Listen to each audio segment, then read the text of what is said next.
Jawaban UAS, tata kelola perusahaan dan manajemen risiko. Soal nomor 3. Pada soal nomor 3, kita atau mahasiswa akan berperan sebagai sebuah CEO perusahaan yang menangani kasus resiko reputasi. Oke. Sebagai CEO sebuah perusahaan, menjaga reputasi perusahaan adalah hal yang sangat penting.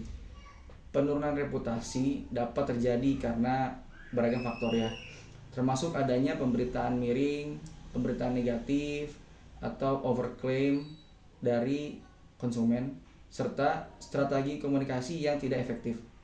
Dalam kerangka good corporate governance, kita bisa membuat langkah-langkah untuk mengidentifikasi dan menangani resiko reputasi yang mungkin muncul dalam jalannya usaha kita. Pertama, kita perlu untuk menanggulangi permasalahan yang sudah muncul ini dengan langkah-langkah sebagai berikut. Pertama, kita perlu mengidentifikasi risiko reputasi. Pertama, kita perlu melakukan adanya analisis lingkungan eksternal dengan langkah-langkah sebagai berikut ya. Pertama, kita perlu memonitoring media. Jadi kita bisa memberikan tugas, karena kita CEO ya, jadi kita bisa mendistribusikan kewajiban kepada teman-teman kita atau kepada tim yang di bawah. Pertama, saya akan memberikan tugas kepada departemen marketing untuk melakukan pemantauan terhadap berita dan komentar di media sosial. Tidak hanya media sosial, saya juga akan memberikan tugas kepada mereka untuk memantau portal berita, forum komunitas, komentar YouTube, Instagram, TikTok, dan lain-lainnya untuk memahami bagaimana sebenarnya perusahaan kita dideskripsikan atas risiko reputasi tersebut. Lalu saya akan menggunakan analisis sentimen, bahkan saya juga akan menggunakan jasa influencer jika diperlukan untuk mengevaluasi persepsi publik terhadap perusahaan berdasarkan ulasan dan interaksi di media sosial. Lalu keterlibatan stakeholder.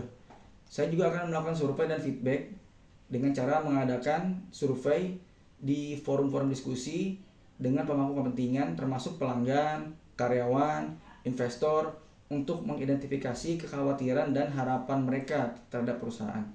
Lalu setelah kita melakukan yang namanya analisis lingkungan eksternal, saya akan melakukan membangun strategi komunikasi yang efektif.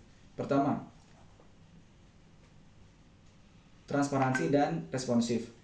Kebijakan komunikasi, saya akan mengembangkan kebijakan yang jelas tentang bagaimana perusahaan berkomunikasi jika terjadi isu ini lagi. Ini termasuk memastikan informasi yang tepat, akurat, dan disampaikan dengan cepat. Lalu saya akan membentuk tim krisis jika diperlukan.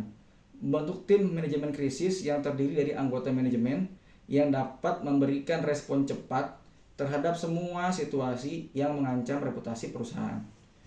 Lalu selanjutnya saya akan melakukan kampanye untuk meredam isu reputasi tersebut. Kampanyenya tentu adalah kampanye proaktif dan positif, seperti halnya peningkatan citra. Jadi untuk melakukan peningkatan citra, saya akan menginisiasi kampanye yang menonjolkan nilai-nilai positif perusahaan seperti tanggung jawab sosial apa yang akan saya lakukan karena risiko reputasi tersebut, terus keberlanjutan apa yang akan terjadi, lalu inovasi apa yang akan saya lakukan guna mencegah itu kembali berulang.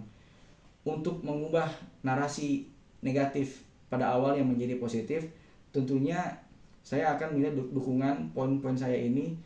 Bahkan jika perlu saya akan menyewa buzzer-buzzer yang bisa saya gunakan jasanya.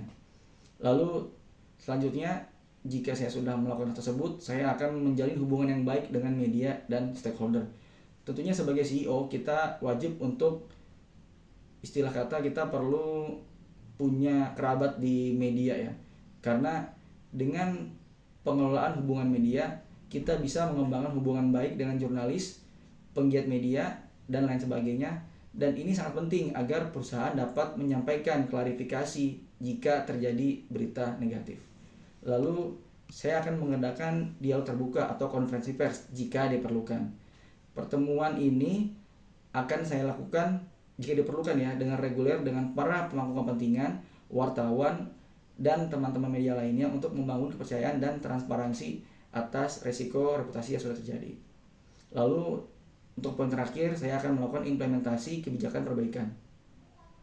Setelah identifikasi masalah dan lain sebagainya, saya akan melanjutkan menerapkan kebijakan perbaikan dengan meliputi, pertama, saya akan melakukan evaluasi sistem internal dengan meninjau dan memperbaiki sistem prosedur internal untuk memastikan bahwa kesalahan yang terjadi itu tidak akan berulang kembali.